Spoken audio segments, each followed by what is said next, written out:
বিভিন্ন পত্রিকা এবং অনলাইন মিডিয়া, প্রিন্ট মিডিয়ার সাংবাদিকবৃন্দ, মৌলভীবাজার যমুনায় অবস্থিত বিভিন্ন শ্রেণী পেশার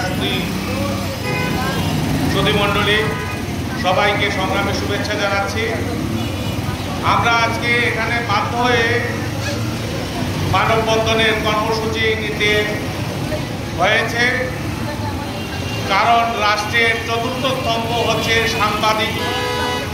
এই সাংবাদিক একটা সমাজের, একটা রাষ্ট্রের প্রতিনিধিত্ব করে, আর সাংবাদিকরা জনগণের প্রতিনিধি হিসাবে, ওয়াচ ডগ হিসাবে এই সমাজের বিভিন্ন আনাচে কানাচে ছড়িয়ে ছিটিয়ে থাকা নানা অন্যায় অপকর্মের তথ্যচিত্র নিজের জীবনের ঝুঁকি নিয়ে তুলে ধরে।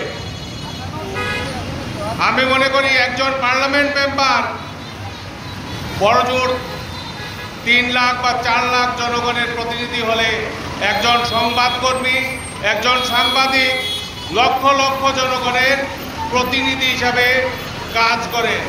সুতরাং কোনোভাবেই একজন সাংবাদিককে হেয় দৃষ্টিতে দেখার কোনো সুযোগ নেই। বৈষম্য বিরোধী আন্দোলনের এই যে ফসল আজকে অন্তর্বর্তীকালীন সরকার, এই সরকারের কর্মকাণ্ড ইতিমধ্যেই জনগণের মধ্যে অনেক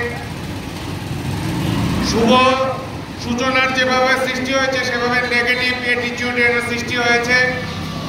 আমরা মনে করি যে প্রশাসন এবং সরকার যদি সঠিকভাবে দায়িত্ব পালন করে, তাহলে প্রজাতন্ত্রের একজন ক্ষুদ্র কর্মচারী, একজন ইঞ্জিনিয়ার কিভাবে একটা পত্রিকার নির্বাহী সম্পাদককে প্রাণনাশের হুমকি দেয়, তার পিছনে একটা বিশাল সিন্ডিকেট রয়েছে, যারা বিগত সরকারের সময় কোটি কোটি টাকার বাণিজ্য করেছে, কোটি কোটি টাকার অর্থ কামিয়েছে।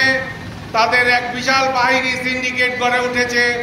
যেভাবে মৌলভীবাজারে পিডব্লিউডি, এলজিইডি, পানি সম্পদ, তারপরে জনস্বাস্থ্য প্রকৌশল অধিদপ্তর সহ বিভিন্ন নির্বাহী প্রকৌশলীর দপ্তরে গণহারে দুর্নীতি চলে আসছে। ইতিমধ্যে পিডব্লিউডির একজন ইঞ্জিনিয়ারের এই অন্যায় অপকর্মের বিরুদ্ধে শাস্তিমূলক ব্যবস্থা নেওয়া আছে। আমরা আশা করি যে আমরা যেভাবে নিঃস্বার্থভাবে জনগণের স্বার্থে, দেশের স্বার্থে, রাষ্ট্রের স্বার্থে কাজ করে যাচ্ছি, সেই কারণে বর্তমান সরকারের স্বরাষ্ট্রমন্ত্রী এবং প্রধান উপদেষ্টা সহ সকলের দৃষ্টি আকর্ষণ করছি, আমাদের কণ্ঠ পত্রিকার নির্বাহী সম্পাদককে যে বা যারা বা যে সিন্ডিকেট প্রাণনাশের হুমকি দেওয়ার মতো দুঃসাহস দেখিয়েছেন, তাদেরকে অনতিবিলম্বে আইন শৃঙ্খলা বাহিনী চিহ্নিত করে আইনের আওতায় সোপর্দ করবে এবং কঠোর থেকে কঠোরতম শাস্তি নিশ্চিত করে এই সমাজে দুর্নীতি, অন্যায়, অবিচারকে চিরতরে রোধ করবে।